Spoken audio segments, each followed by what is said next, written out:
The Galactic Military Academy had seen thousands of cadets from hundreds of species over its 3-century existence.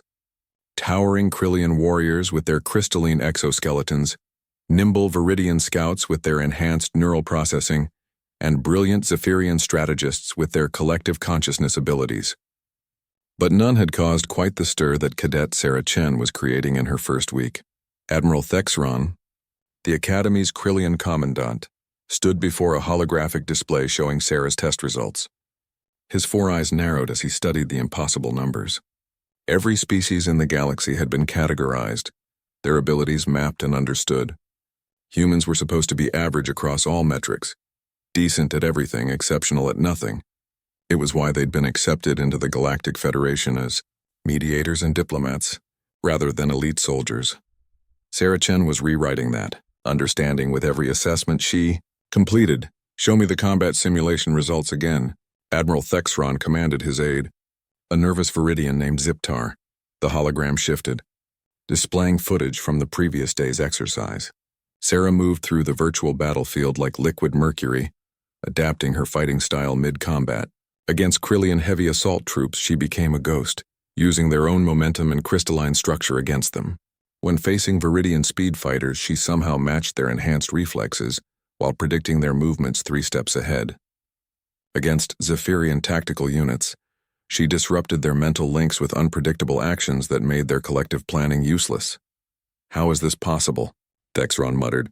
"She has no genetic enhancements, no cybernetic implants, no psionic abilities. According to our scans, she's completely baseline human." Ziptar's feathers ruffled with anxiety. "Sir, the other cadets are starting to talk. Some of the elite families are demanding explanations. Lady Vexara of the Zephyrian High Command has already sent 3 inquiries about Sarah's background." The Admiral's mandibles clicked in frustration. Lady Vexara was trouble, a member of one of the most powerful telepathic dynasties in the galaxy, and her daughter Zara was supposed to be this year's top cadet. The Zephyrian elite didn't take kindly to being upstaged, especially by what they considered a primitive species. Meanwhile, in the Academy's vast training complex, Sarah was facing her next challenge. The Adaptive Tactics Chamber was considered the most difficult test for new cadets. It threw random scenarios at students, forcing them to think on their feet and demonstrate mastery of various combat disciplines. Most cadets barely passed. Elite students might excel in 1 or 2 scenarios before struggling with the rest. Sarah entered the white-walled chamber with quiet confidence. She'd noticed the stares and whispers following her around campus, but she'd dealt with doubt before. Growing up in the slums of New Singapore on Earth, she'd learned that survival meant being better than expected. Always. The first scenario materialized around her. A hostage situation on a space station. Zephyrian terrorists had taken Krillian civilians captive, demanding the release of political prisoners. The catch was that any aggressive action would trigger explosives that would kill everyone aboard. Most cadets approached this as either a negotiation exercise or a stealth mission. Sarah did something different. She studied the scenario for 30 seconds, then began moving with purpose. Instead of trying to be invisible or attempting to talk down the terrorists, she started a fire in the station's recycling center. The Academy observers watched in confusion as alarms blared throughout the virtual station. What was she doing? This would only make the situation worse. But then they saw her plan unfold. The fire triggered automatic safety protocols that sealed sections of the station. The terrorists, forced to deal with the emergency, split their forces. Sarah used the chaos and smoke to move through maintenance shafts, systematically disabling their weapons from behind, while emergency teams evacuated the hostages through her created confusion. The scenario ended with all hostages safe, all terrorists captured, and the station's fire contained. Time elapsed 4 minutes 37 seconds. Previous record holder, Zara Vexara, at 8 minutes 12 seconds. The chamber reset, presenting scenario after scenario. A zero-gravity battle between opposing fleets where Sarah somehow used debris and electromagnetic fields to create impromptu weapons. A diplomatic crisis where she solved the problem by deliberately insulting both sides equally, forcing them to unite against her perceived ignorance before revealing the common ground they'd missed. A survival situation on a hostile planet where she turned the environment itself into an ally instead of fighting against it. Each solution was unorthodox, brilliant and completely unpredictable.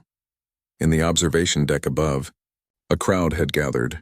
Word was spreading through the academy like wildfire. Instructors, senior cadets, and even some faculty from other departments came to watch this impossible human perform what could only be described as magic. "She's not following any recognized tactical doctrine," observed Commander Feltara, the Academy's chief strategy instructor. Her Viridian mind processed information at superhuman speeds, but even she couldn't predict Sarah's next move. "That's exactly the problem," came a cold voice from behind them. The crowd parted as Zara Vexara approached, her silver skin gleaming and her mental presence making nearby cadets step back respectfully. As the daughter of Zephyrian nobility, and the previous record holder in almost every Academy challenge, Zara commanded attention wherever she went. "My mother has been asking questions about this human," Zara continued, her telepathic voice carrying hints of threat. "The High Command is concerned about security breaches. How do we know she's not using some kind of hidden technology? Some species have been known to cheat." The accusation hung in the air like poison. Several cadets nodded agreement. It seemed more plausible that Sarah was cheating than that a human could outperform the galaxy's best and brightest. But Admiral Thexron had been watching too, and his warrior's instincts told him something different. He'd seen enough combat to recognize genuine skill when he saw it. Sarah wasn't using technology or tricks. She was doing something far more dangerous. She was thinking in ways none of them could predict or counter. As the current scenario ended with Sarah achieving another impossible victory, the Admiral made a decision that would change everything. Tomorrow he would test her himself, not with simulations or standardized exercises, but with real challenges designed by warriors who had fought across the galaxy. If this human was as dangerous as he suspected, the Academy needed to know exactly what they were dealing with. Because if Sarah Chen could do what he thought she could do, she wasn't just breaking records. She was proving that humanity might be far more than anyone had ever imagined. The emergency meeting in Admiral Thexron's office felt more like a war council than an academic discussion. Representatives from the major galactic powers sat around the crystalline conference table, their expressions ranging from curious to openly hostile. Lady Vexara attended via hologram, her imposing telepathic presence filling the room despite being light years away on the Zephyrian homeworld. "This human is becoming a problem," Lady Vexara stated without preamble. Her mental voice carried the authority of someone accustomed to being obeyed. "My sources tell me she's broken 17 Academy records in 6 days. This is statistically impossible for an unenhanced human." General Korthak, representing the Krillian Empire, leaned forward in his massive chair. His crystalline armor clinked softly as he moved. "Our intelligence agrees. We've run probability calculations. The chance of a baseline human achieving these results through natural ability alone is less than 1 in 14 billion. So we're back to the cheating theory," added Commander Veltoth of the Hegemony Defense Corps, his reptilian features twisted in suspicion. "Hidden cybernetics, illegal genetic modification, some kind of alien technology we haven't detected." Admiral Thexron had heard enough. "I've personally overseen her medical scans. Full body imaging, genetic analysis, neural mapping, quantum resonance detection. She's completely natural. No implants, no modifications, no hidden technology of any kind." "Then explain this," Lady Vexara commanded, and the room's holographic display activated. The footage showed Sarah's morning training session. She was sparring against instructor Garthak, a veteran Krillian warrior who'd served in 3 galactic conflicts. Garthak stood nearly 3 meters tall, his natural armor making him nearly invulnerable to conventional attacks. His forearms moved with mechanical precision, each strike capable of shattering steel. Sarah looked like a child beside him, but she fought like a force of nature. She didn't try to match his strength or break through his defenses. Instead, she turned the fight into a dance. Every time Garthak committed to an attack, Sarah was already moving to where she'd be safest. She used his own momentum against him, redirected his strikes into empty air, and somehow found the microscopic gaps in his crystalline armor that even Krillian warriors didn't know existed. The match ended with Garthak on his back, completely unharmed but thoroughly defeated. He'd never landed a single blow. "Impossible," General Korthak breathed. "Garthak is a decorated war hero. He's defeated champions from every major species. And now he's been beaten by a first-week cadet who weighs less than one of his arms. Lady Vexera replied coldly, I want her tested. Properly tested. If she's hiding something, we'll find it. Admiral Thexron's mandibles clicked in irritation. She's already passed every test we have. What more do you want? The Crucible, Lady Vexera stated simply. The room fell silent. The Crucible was the Academy's most dangerous trial, typically reserved for final-year cadets who volunteered for Special Forces training. It was a live-fire exercise in the asteroid field surrounding the Academy, where cadets faced real weapons, real dangers, and real consequences. 3 students had died in the Crucible over the past decade. She's been here 6 days, Commander Veltoth protested. The Crucible requires months of preparation. Then perhaps we'll finally see her fail, Lady Vexera replied with cruel satisfaction. And if she doesn't fail, we'll have our proof that she's not what she appears to be.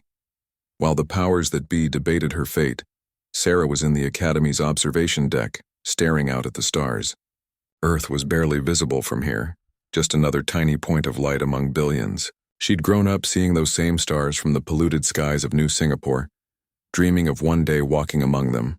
Admiring the view, Sarah turned to find Marcus Webb, another human cadet approaching with 2 cups of coffee. Marcus was everything Sarah wasn't.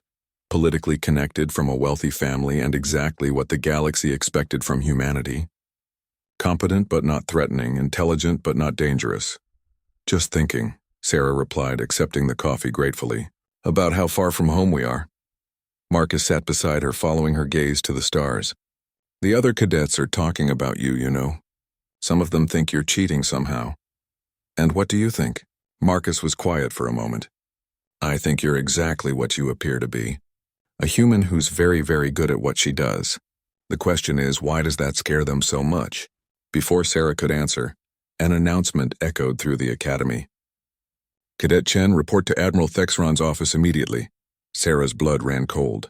In her experience, sudden summons to authority figures rarely brought good news. She'd faced plenty of unfair challenges before, but none with stakes this high. The Academy represented humanity's future among the stars. If she failed here, it wouldn't just affect her. It could impact how the entire galaxy viewed her species. The walk to the Admiral's office felt like a march to execution. Other cadets stepped aside as she passed, their expressions ranging from sympathy to smugness. Word traveled fast in the Academy's close quarters. Admiral Thexron's office was imposing, filled with trophies from a dozen conflicts and honors from every major galactic power. The Admiral himself stood behind his desk, his 4 eyes unreadable. Cadet Chen, he began formally, your performance at this academy has been remarkable. So remarkable, in fact, that certain parties have requested additional testing to verify your abilities. Sarah's jaw tightened. What kind of testing, sir? The Crucible. The words hit Sarah like a physical blow. She'd heard whispers about the Crucible from senior cadets. The final test that separated true elite soldiers from pretenders. Most cadets trained for years before attempting it. When? She asked simply. Tomorrow. Dawn. Admiral Thexron studied her reaction carefully. I want you to understand, cadet, that this is not my decision. Political pressures from the high command have forced my hand. Sarah nodded slowly. She'd expected this, really. Throughout her life, whenever she'd excelled beyond expectations, someone had tried to tear her down. The stakes were just higher now. Will I be going alone? No, Admiral Thexron replied. It's a team exercise. You'll be partnered with the top cadets from the other major species. Sarah Vexera will be leading the mission. Of course she would be. Sarah had noticed Zara's increasingly hostile stares over the past week. The Zephyrian princess clearly saw Sarah as a threat to her reputation. Understood, sir. Is there anything else? Admiral Thexron hesitated, then leaned forward slightly. Cadet Chen, the Crucible has killed experienced soldiers. If you have any hidden advantages, any technology enhancements or abilities you haven't disclosed, now would be the time to reveal them. Sarah met his gaze steadily. I'm exactly what I appear to be, sir. A human who refuses to accept limitations. After she left, Admiral Thexron stood alone in his office, staring out at the asteroid field where tomorrow's test would take place. He'd fought alongside humans before, and something about Sarah reminded him of the best soldiers he'd ever served with. They all shared a common trait. the absolute refusal to quit no matter how impossible the odds. If Sarah was hiding something, tomorrow would reveal it. And if she wasn't, then tomorrow the galaxy would learn what humans were truly capable of when pushed to their limits. Dawn came too quickly for Sarah's liking, though she'd barely slept anyway. The Academy's briefing room felt different at this early hour. Darker, more serious, filled with the weight of real danger. 5 cadets sat around the tactical display, representing the finest their species had to offer. Zara Vexara commanded the room's attention without effort. Her silver skin gleamed under the harsh lights, and her telepathic presence made the air itself feel heavy.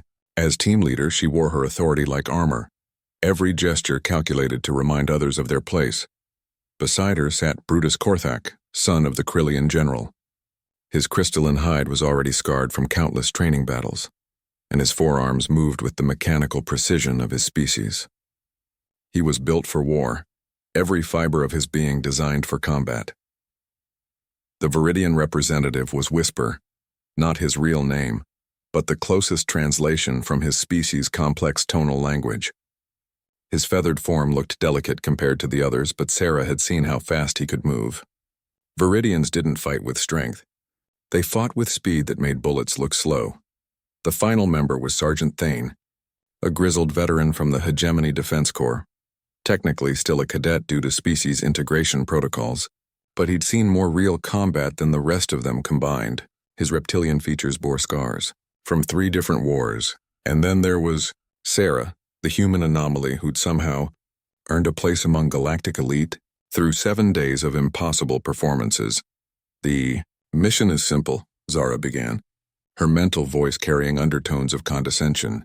Hostile forces have seized mining station Omega-7 in the asteroid field.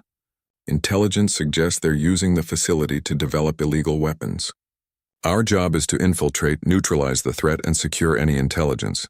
She gestured to the holographic display showing a detailed layout of the mining station. It was built into one of the larger asteroids, a maze of tunnels and chambers that offered hundreds of hiding spots for defenders. The complication, Zara continued, is that this is a live exercise.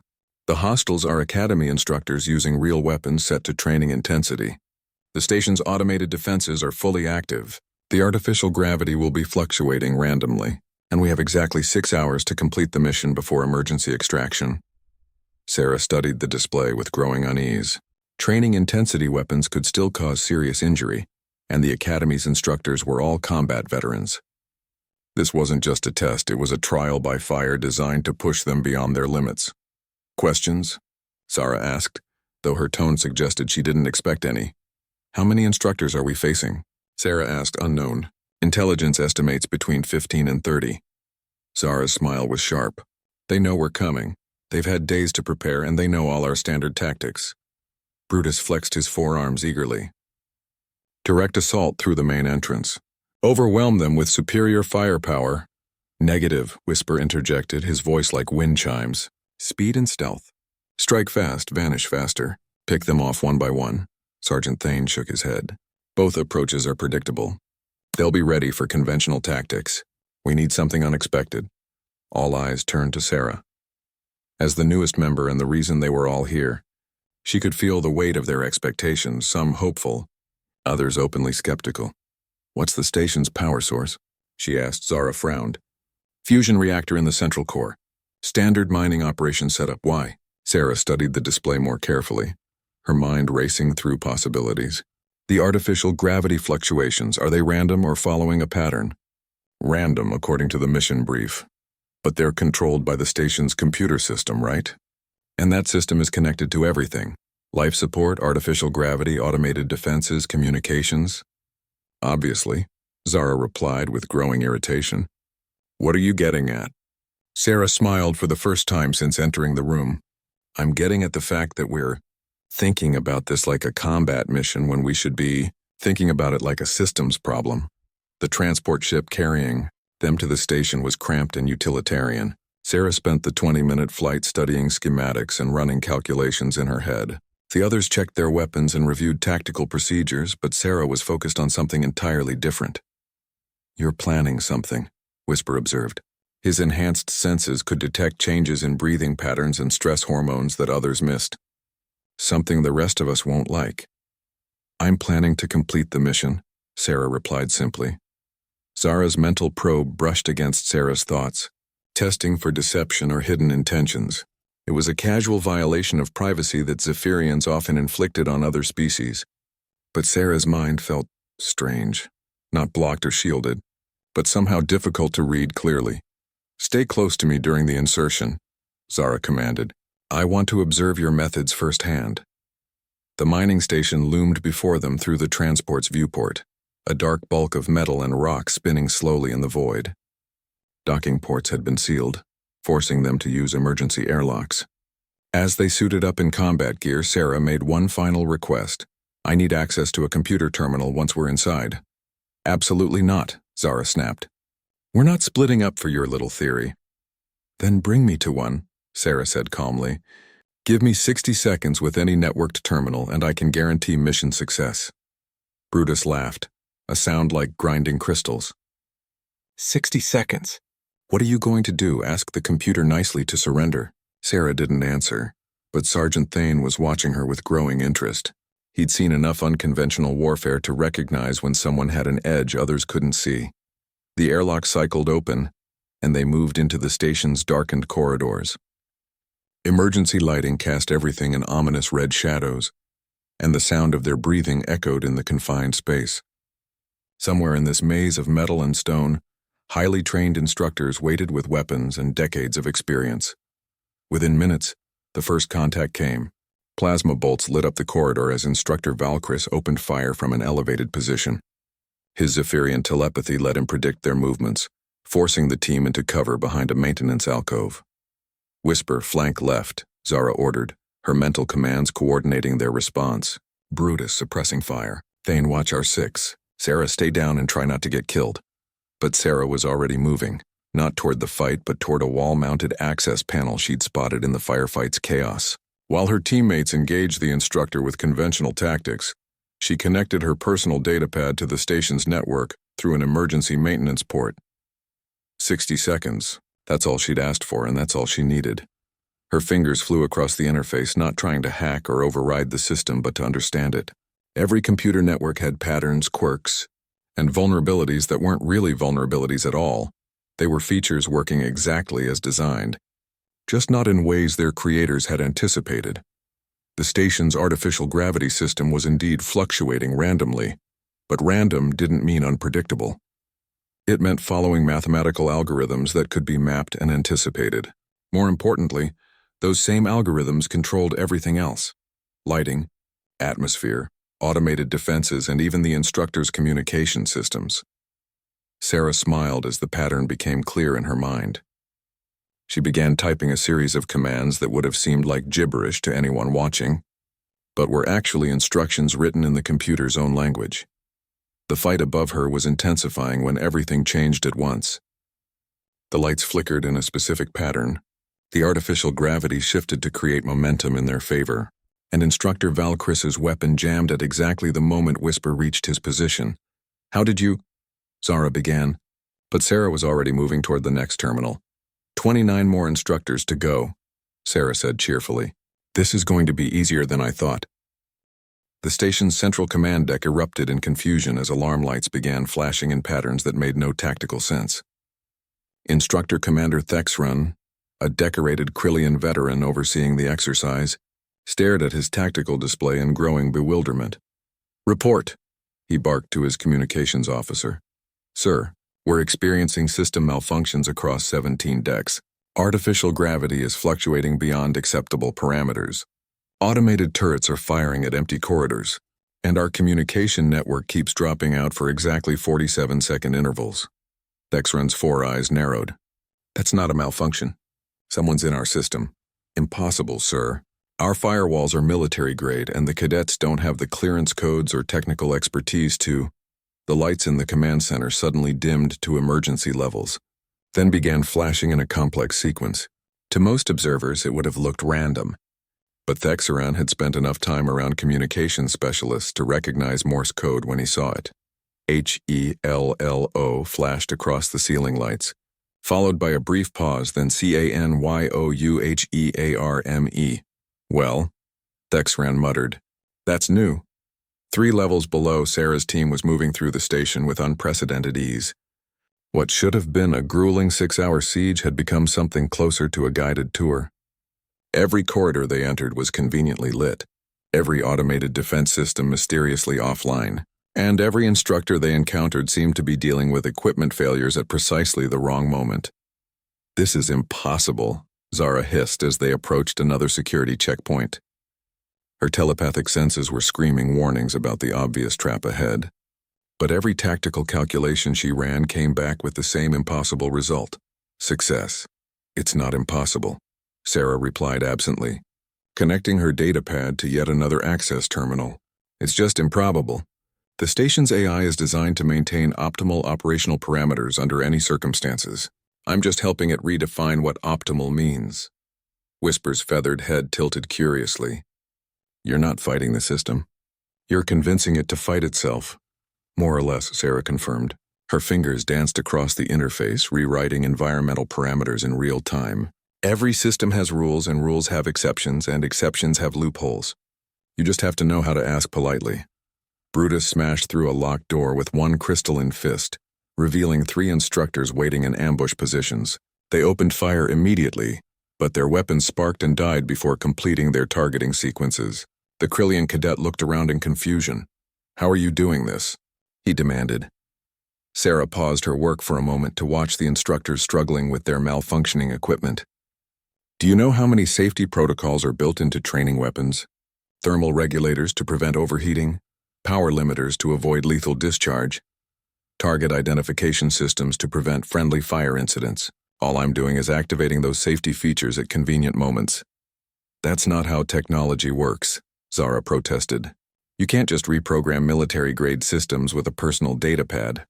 I'm not reprogramming anything, Sarah explained patiently. I'm using existing diagnostic and maintenance protocols to run continuous safety checks. The weapons aren't broken. They're just being very, very careful about when it's safe to fire.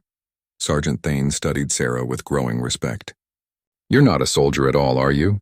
You're a systems analyst who happens to be very good at violence, Sarah shrugged. Growing up in New Singapore's tech district teaches you that everything is connected to everything else. You learn to see patterns others miss, to find weaknesses in systems that aren't really weaknesses at all.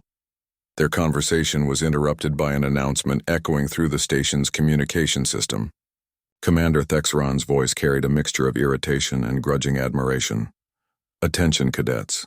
While we appreciate the creativity of your approach, this exercise is supposed to test combat capabilities, not computer skills. Please restore normal operations and complete the mission through conventional means. Sarah looked up from her terminal with an innocent expression. I don't know what he's talking about. I'm just running some routine diagnostics. The lights flickered again, spelling out IMNOTDOINGANYTHING. Even Zara had to suppress a smile at that. Despite her resentment toward the human, she was beginning to appreciate the sheer audacity of Sarah's approach. No one had ever tried to complete the crucible by turning the station's own systems against the defenders. The objective chamber is 3 levels up, Zara announced, consulting her tactical display. Once we secure the intelligence package, the mission is complete. They moved through increasingly complex security checkpoints, each one mysteriously failing at crucial moments. Laser grids powered down just as they approached. Blast doors opened without authorization codes, and surveillance cameras developed convenient blind spots that followed their exact path. By the time they reached the objective chamber, word of their approach had spread throughout the academy. Faculty members crowded around monitoring stations, watching in fascination as 5 cadets accomplished what should have taken a full company of assault troops. The final obstacle was Instructor Gorthak himself, the same Krillian warrior Sarah had defeated in hand-to-hand combat. He stood before the intelligence package with 4 military-grade plasma rifles, 1 in each hand, and an expression of grim determination. No computer tricks will help you here, he announced. This comes down to pure combat skill. Sarah studied the situation carefully. The chamber was small, offering no cover and no access terminals within reach. For the first time since entering the station, she would have to rely on conventional tactics. Spread out, Zara ordered. Standard assault formation. Brutus, you take point and draw his fire. Whisper speed rush from his left blind spot. Thane, suppressing fire from the door. Sarah, stay back and... Actually, Sarah interrupted, I have a better idea. Before anyone could stop her, she walked directly toward Instructor Gorthak, with her hands raised in apparent surrender. The massive Krillian tracked her movement with two of his rifles while keeping the others aimed at her teammates. I yield, Sarah announced clearly. This is an impossible tactical situation, and I acknowledge defeat.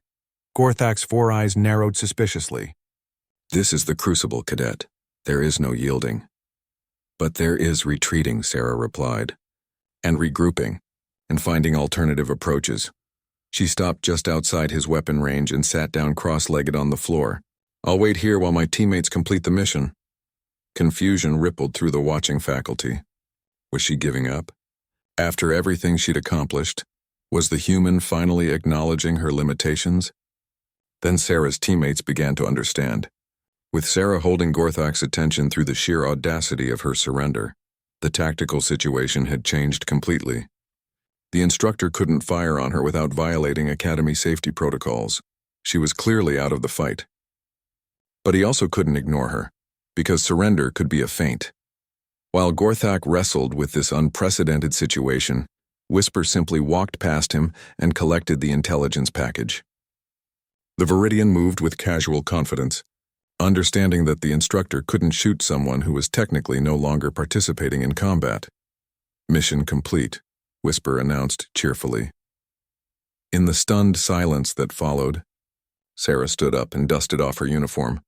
Sometimes the best way to win a fight is to convince everyone to stop fighting. Commander Thexeron's voice echoed through the chamber, carrying a note of disbelief that professional composure couldn't quite hide. Exercise complete. All cadets returned to extraction point for debriefing. As they walked back through corridors that had mysteriously returned to normal operation, Zara found herself studying the human with new eyes. Sarah hadn't just completed the Crucible, she'd redefined what completion meant. You realize they're going to analyze everything you did today? Zara warned. Every technique, every exploit, every unconventional tactic. They'll want to understand how you think. Sarah nodded calmly. Good. Maybe they'll learn something useful. But privately, she wondered if that was entirely true.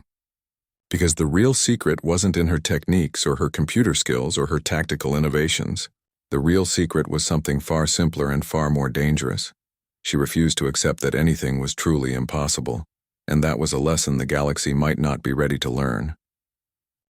The emergency session of the Galactic Military Council convened 3 days after the Crucible exercise. Representatives from every major power attended, either in person or via quantum-encrypted hologram. The mood in the chamber was tense, with undercurrents of fear and political maneuvering that threatened to destabilize decades of careful diplomatic balance. Lady Vexara's holographic presence dominated the central speaking platform, her mental emanations making even seasoned diplomats uncomfortable. The human has become an unacceptable variable, she declared without preamble. Her methods threaten the fundamental assumptions upon which our military doctrines are based. General Gorthak shifted his massive frame, crystalline armor creaking. The Crucible exercise was observed by over 40 Academy faculty members. Her techniques have been recorded, analyzed, and disseminated throughout our intelligence networks. Other species are already adapting their training protocols to counter similar unconventional tactics. Ambassador Trindar of the Neutral Worlds raised a tentative hand. Perhaps we're overreacting. One exceptional individual doesn't necessarily represent a species-wide capability, doesn't it? Lady Vexara's mental voice carried dangerous undertones. We've spent centuries categorizing species capabilities. Krillians excel at heavy assault. Viridians dominate reconnaissance. Zephyrians control strategic planning. Humans were classified as diplomats and mediators because they showed no exceptional military abilities. This individual is proving our fundamental understanding wrong. Admiral Thexeron, attending via secure connection from the Academy, found himself in the uncomfortable position of defending a cadet against the galaxy's most powerful entities.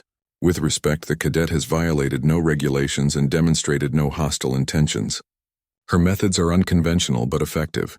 That's exactly the problem, General Gorthak rumbled. Effectiveness without predictability is dangerous. Military doctrine depends on understanding how enemies will behave.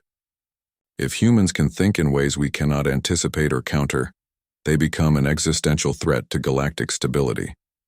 The debate continued for hours, but the underlying tension was clear. Sarah Chen had done something unprecedented. She'd proven that humanity might be far more dangerous than anyone had realized. The question now was what to do about it. Meanwhile, back at the academy, Sarah was blissfully unaware of the political storm surrounding her. She sat in the observation lounge working on tactical analysis homework while watching maintenance crews repair the mining station in the asteroid field. The crucible had caused more system damage than anticipated, requiring extensive debugging of corrupted software protocols. "Mind if I join you?" Sarah looked up to find Marcus Webb approaching with his usual friendly smile. The past few days had been strange for both human cadets. Marcus dealing with increased scrutiny because of his species association with Sarah, and Sarah navigating the mixture of fear and fascination from her classmates. "Free galaxy," Sarah replied. Gesturing to the empty chair beside her, Marcus sat down, following her gaze to the distant station. "They're saying it'll take weeks to fully restore all the systems you influenced." "I didn't break anything," Sarah protested mildly. "I just encouraged the computers to be more helpful than usual." "Right," Marcus said with a grin. "And I'm sure the instructors appreciated your definition of helpful." They sat in comfortable silence for a moment, watching the repair ships work. Finally, Marcus spoke up again. "Sarah, there are rumors floating around. Political pressure from the high command. Some of the faculty are worried about what might happen next." Sarah's homework tablet chimed with an incoming message. As she read it, her expression grew serious. "Looks like we're about to find out." The message was from Admiral Thexron, requesting her immediate presence in his office. The formal tone suggested this wasn't a casual conversation. 20 minutes later, Sarah stood at attention in the Admiral's office, facing not just Thexron but also two other figures she didn't recognize: a stern Viridian female in intelligence, corpse uniform, and a human man in civilian clothes who carried himself like military despite his casual appearance. "Cadet Chen," Admiral Thexron began formally, "I'd like you to meet Colonel Silthera of Galactic Intelligence and Director James Harrison of Earth Defense Force Special Operations." Sarah's blood ran cold. Earth Defense Force meant government involvement at the highest levels. Whatever was happening here went far beyond academy politics. Director Harrison stepped forward, his smile friendly but his eyes calculating. "Relax, Sarah, you're not in trouble. Quite the opposite, actually. We're here to offer you an opportunity." "What kind of opportunity, sir?" Colonel Silthera consulted her datapad with precise movements. "The Galactic Intelligence Corps has been tasked with developing new tactical doctrines to counter emerging threats. Your unconventional approach to problem-solving has caught their attention. They want to study you," Admiral Thexron explained bluntly. "Your methods, your thinking patterns, your approach to tactical situations. The goal is to develop training programs that can replicate your capabilities." Sarah felt a chill of unease. "Study me how?" Director Harrison's expression became more serious. "Full cognitive mapping, neural pattern analysis, situational response testing. It's completely voluntary, of course, but the information gathered could revolutionize military training across all species. And what happens to me during this study? You'd be transferred to a specialized research facility," Colonel Silthera replied. "Advanced training opportunities, access to cutting-edge technology, the chance to help shape the future of galactic defense." It sounded impressive, but Sarah had grown up in the slums of New Singapore. She knew when someone was trying to sell her something that wasn't in her best interests. "And if I refuse?" The three officers exchanged glances. Finally, Admiral Thexron answered, "The political situation is complicated. Your performance has raised concerns among the major powers. There are questions about whether humanity has been deliberately concealing capabilities. The threat was subtle but clear. Refusing cooperation could be interpreted as hostile action by the human government, potentially affecting Earth's standing in the Galactic Federation." "I need time to think," Sarah said carefully.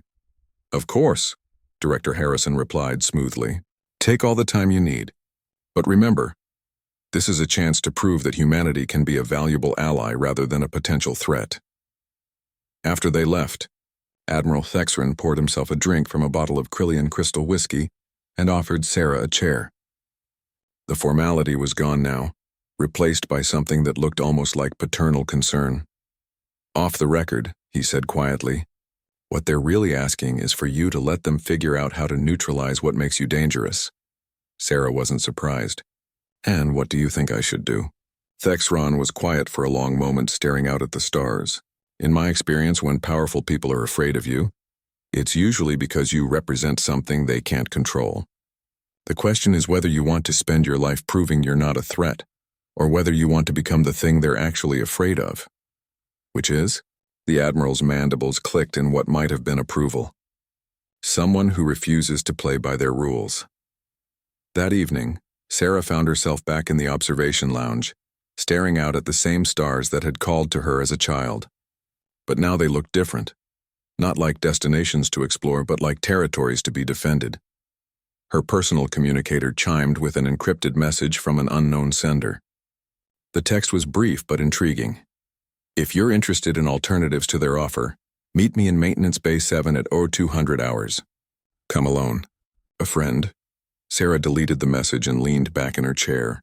Apparently, she wasn't the only one who understood that the game had changed. The question now was whether she was ready to play by entirely new rules. Outside her window, the repair ships continued their work on the mining station, slowly restoring systems that had been turned against their intended purpose. Sarah watched them work and wondered if that wasn't exactly what she needed to do, turn the system against itself one more time. But this time the stakes would be considerably higher than a training exercise. Maintenance Bay 7 existed in the Academy's forgotten spaces, a storage area for obsolete equipment that few people bothered to visit. Sarah arrived precisely at 200 hours, moving through darkened corridors with the stealth skills she'd picked up growing up in New Singapore's rougher districts. The bay was larger than expected, filled with decommissioned training equipment and spare parts for systems that hadn't been used in decades. Emergency lighting cast everything in dim red shadows, making the space feel like the inside of some sleeping mechanical beast. You came, a familiar voice said from behind a stack of old combat simulators. Admiral Thexron emerged from the shadows. But he wasn't alone. 3 other figures followed him, all faculty members Sarah recognized but had never spoken to directly. Instructor Veltara, the Viridian tactics specialist, Professor Quintess, an elderly Zephyrian who taught theoretical warfare, and surprisingly, Instructor Gorthak, the same Krillian warrior she'd surrendered to during the Crucible. I don't understand, Sarah said carefully. What is this? Admiral Thexron gestured for her to sit on a nearby equipment crate. This is what happens when career military officers realize their superiors are making decisions based on fear rather than strategic thinking. Instructor Veltara stepped forward, her feathered crest ruffled with agitation. The intelligence proposal isn't about studying your capabilities, cadet. It's about finding ways to suppress them. The major powers are terrified that humanity might possess abilities they can't counter or control. But I'm just one person, Sarah protested.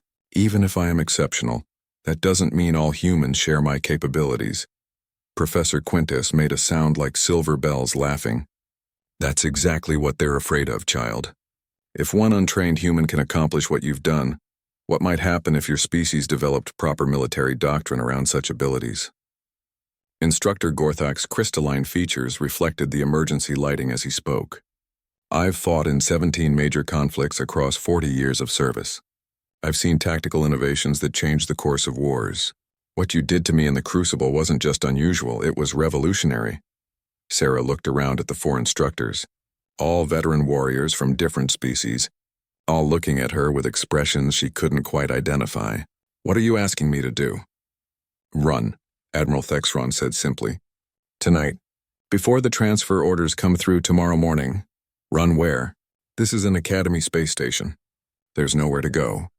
Instructor Veltara produced a small device from her equipment pouch. Merchant vessel Freedom's Edge docks at the civilian port every Tuesday for supply runs. Captain Morrison is sympathetic to certain causes. He's agreed to provide transportation, no questions asked. Sarah's mind raced through the implications. You're talking about desertion. Abandoning my training. Potentially breaking Earth's agreements with the Federation. We're talking about preserving something the galaxy has never seen before, Professor Quintess corrected gently. Your species approaches conflict in ways that don't fit our established categories. That's not a flaw to be corrected, it's an evolution to be celebrated. Admiral Thexron leaned forward, his four eyes intense. Sarah, I've been watching galactic politics for 3 decades. The major powers maintain stability through mutual understanding of each other's capabilities. When something new emerges, something they can't predict or counter, they eliminate it rather than adapt to it. But why help me? You're risking your careers, potentially your freedom. Instructor Gorthak made a sound like grinding stone that might have been laughter. Because some of us remember what military service is supposed to be about. Protecting people, not political systems. And because what you represent might be exactly what this galaxy needs. Before Sarah could ask what he meant, alarms began sounding throughout the academy. Emergency lights activated, casting the maintenance bay in harsh white illumination. Over the communication system, a voice announced, "All cadets return to quarters immediately. Academy-wide security alert in effect." Admiral Thexron checked his personal communicator and swore in Krillian. They moved faster than expected. Security teams are conducting random dormitory searches for contraband materials. "Looking for me?" Sarah asked. "Looking for evidence that you're not what you appear to be," Instructor Veltara replied grimly. "If they find anything, any piece of technology, any hidden capability, any excuse to claim you've been deceiving them, they'll have justification for more extreme measures." Sarah stood up, decision crystallizing in her mind. "How long until the merchant ship leaves?" 3 hours, Admiral Thexron replied. "But getting you to the civilian port won't be easy. Security patrols, checkpoint scans, identification verification at every level." Sarah smiled for the first time since entering the bay. "Actually, it will be easier than you think. I just need access to the Academy's maintenance network." 20 minutes later, Sarah was crawling through ventilation shafts that technically weren't large enough for human passage. The Academy's environmental systems had been designed for efficiency, not human infiltration, but Sarah had spent her childhood navigating even more cramped spaces in New Singapore's underground infrastructure. Her personal data pad, connected to the maintenance network through emergency access ports, showed her exactly where security patrols were located at any given moment. The Academy's own systems were helping her avoid detection, convinced by carefully crafted diagnostic requests that she was authorized. Maintenance personnel conducting routine inspections. The civilian port was a different world from the military sections of the station. Merchant crews, traders, and civilian contractors moved through the area with casual efficiency, going about their business without the rigid protocols that governed Academy life. Sarah emerged from a service corridor near the docking bays, her Academy uniform replaced with maintenance coveralls borrowed from the equipment bay. The Freedom's Edge was exactly what she'd expected from a civilian cargo hauler. Functional, well-maintained, and completely unremarkable. Captain Morrison met her at the airlock, a grizzled human with the weathered features of someone who'd spent decades traveling between star systems. "You're the package Admiral Thexron mentioned," he said without preamble.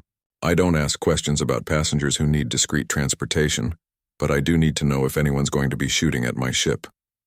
"Hopefully not," Sarah replied honestly. "But I can't guarantee it." Morrison studied her for a moment, then shrugged. "Wouldn't be the first time.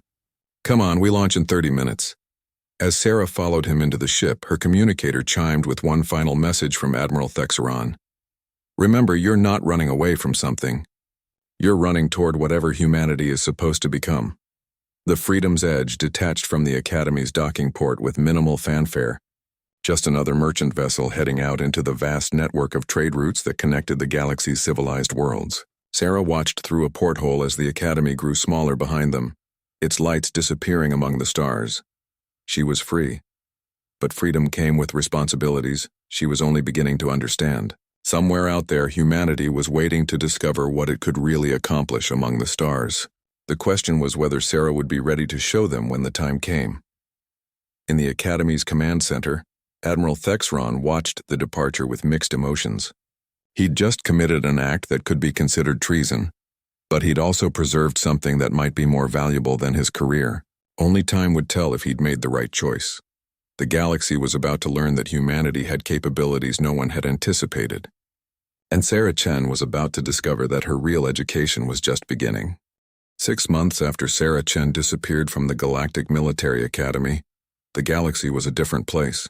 What had started as a search for one exceptional human had evolved into something far more significant, a fundamental reevaluation of humanity's role in galactic affairs, the freedoms. Edge had taken Sarah to the frontier worlds, beyond the reach of major power politics but close enough to the conflicts that defined the galaxy's unstable borders. Here, in systems where survival mattered more than protocol, Sarah had found her true calling. The mining colony of Kepler 442b was under siege when Sarah arrived. The Hegemony Defense Corps had classified it as an acceptable loss in their ongoing conflict with separatist forces, writing off 12,000 civilians as collateral damage in a larger strategic calculation.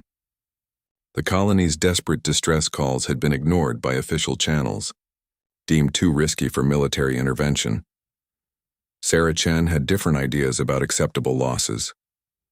Standing in the command center of a cobbled-together resistance fleet, Sarah studied tactical displays that would have been impossible to obtain through legal channels. The attacking force was professionally organized, 3 heavy cruisers, escort fighters, and enough firepower to crack the colony's defensive shields within hours. Her own forces were laughably outmatched. A dozen civilian ships hastily converted with mining lasers and improvised armor, crewed by volunteers who'd never seen real combat. By every conventional measure, this was a hopeless fight, which made it exactly the kind of problem Sarah had been born to solve. "Ma'am," called out Jensen, a former Earth Defense Force engineer who'd joined her crew after hearing stories about the human who'd revolutionized tactical thinking. "The enemy commander is requesting our surrender, offering safe passage for non-combatants if we stand down immediately." Sarah smiled, the expression carrying notes of anticipation that her crew had learned to appreciate. "Signal our acceptance. Tell them we're powering down weapons and preparing to evacuate." "But we're not actually surrendering?" asked Whisper, the Viridian pilot who'd followed Sarah from the academy after his own philosophical conflicts with established doctrine. "Of course not," Sarah replied, her fingers already dancing across the tactical interface. "We're just giving them what they expect to see." The beauty of Sarah's approach had always been that she fought systems rather than armies. The attacking fleet was operating according to established hegemony protocols, specific communication procedures, predictable tactical formations, and standardized response patterns that had been refined over decades of successful campaigns, all of which made them incredibly vulnerable to someone who understood how those systems worked. As the enemy fleet moved into standard siege formation around the colony, Sarah's seemingly helpless ships began broadcasting surrender acknowledgments. But embedded within those signals, hidden in the carrier frequencies and metadata, were instructions that turned the colony's own mining equipment into the galaxy's most unusual weapons system. The first sign of trouble came when the asteroid mining platforms began moving. Massive automated extractors, each one the size of a small cruiser, disengaged from their assigned rocks and began drifting toward the attacking fleet. To the enemy commanders, it looked like routine evacuation procedures, clearing valuable equipment from the combat zone. The second phase activated when the colony's communication array began broadcasting what appeared to be civilian evacuation requests on all emergency frequencies. In reality, Sarah was using the galaxy's own emergency response protocols to flood the attackers' communication systems with legitimate priority traffic that couldn't be ignored without violating interspecies law. The third phase was where things got interesting. "Enemy fleet is reporting multiple system failures," Whisper announced with barely contained glee. "Navigation computers, targeting systems, and intership communications are all experiencing random malfunctions." Captain Morrison, commanding one of the converted cargo haulers, understood immediately. "You're turning their own safety protocols against them. Military vessels are required to maintain specific operational parameters," Sarah explained as she coordinated the next phase of her plan. "Radiation shielding, life support redundancy, automated distress beacons. All of those systems are networked, and all of them can be convinced to prioritize crew safety over combat effectiveness." The attacking fleet found itself in an unprecedented situation. Their weapons were functional, but targeting computers kept defaulting to safe mode when detecting the civilian evacuation signals Sarah was broadcasting. Their engines worked, but navigation systems were prioritizing collision avoidance as the mining platforms drifted through their formation. Their communications functioned, but were jammed with emergency traffic that took legal precedence over tactical coordination. "This is insane," Admiral Krektar of the Hegemony Fleet transmitted on all frequencies. "We have you completely outgunned. Why are you resisting?" Sarah's response was broadcast across the system, ensuring that news services and neutral observers would hear every word. "Because you assumed that superior firepower automatically equals victory. You forgot that wars aren't won by destroying enemies. They're won by making enemies destroy themselves." The final phase of her plan activated as the mining platforms reached optimal positions throughout the enemy formation. Sarah had spent weeks modifying their extraction systems, turning industrial equipment into something far more dangerous. When they activated simultaneously, the results were spectacular. Gravity manipulation fields designed to move asteroids instead played havoc with the fleet's artificial gravity systems. Plasma torches meant for cutting through rock found themselves focusing on specific points in enemy hulls that sensors identified as mineral deposits. Communication jammers, originally built to prevent interference with mining operations, suddenly decided that military targeting systems qualified as harmful interference. Within minutes, the unstoppable Hegemony Fleet had become a collection of crippled vessels, struggling with their own malfunctioning equipment. No shots had been fired by the defenders, no aggressive actions taken that violated any interspecies law, and no civilian targets had been harmed. How? Admiral Krektar demanded as his flagship's systems cascaded into failure. "What technology are you using?" Sarah's reply carried the weight of revelation. "The same technology you've always used. I'm just using it better." The aftermath of the Kepler 442b incident sent shockwaves through galactic civilization. A human who disappeared from the military academy had just defeated a modern fleet using mining equipment and emergency protocols. More importantly, she'd done it in full view of news services from neutral systems, proving that humanity's tactical capabilities had been severely underestimated. The political responses were swift and predictable. The Zephyrian High Command declared humanity a species of interest, requiring additional monitoring. The Krillian Empire began revising their tactical doctrine to account for unconventional thinking patterns. The Hegemony Defense Corps issued statements about investigating potential treaty violations in the use of civilian infrastructure for military purposes. But in the frontier systems, where survival mattered more than politics, the response was different. Colonies that had been written off as indefensible began requesting assistance from the human who fought impossible odds. Merchant captains started spreading stories about the woman who could turn any system against itself. Independent worlds began wondering if they really needed protection from the major powers after all. Sarah Chen stood on the observation deck of her makeshift flagship, looking out at the rescued colony below. Lights were coming back on across the settlements, and evacuated families were returning to homes they'd thought they'd lost forever. "What happens now?" Whisper asked, joining her at the viewport. Sarah smiled, watching as children played in the colony's recreational areas, safe because someone had refused to accept that their lives were expendable. "Now we show the galaxy what humanity can really do when we stop apologizing for thinking differently." Behind them, communication displays showed incoming requests from dozens of systems facing their own impossible situations. Each one represented people who needed someone to prove that hopeless odds weren't the same as hopeless causes. Sarah Chen had found her calling among the stars, and the galaxy was about to discover that humanity's greatest weapon wasn't technology or firepower, it was the absolute refusal to accept that anything was truly impossible. The age of human ingenuity and galactic affairs had officially begun.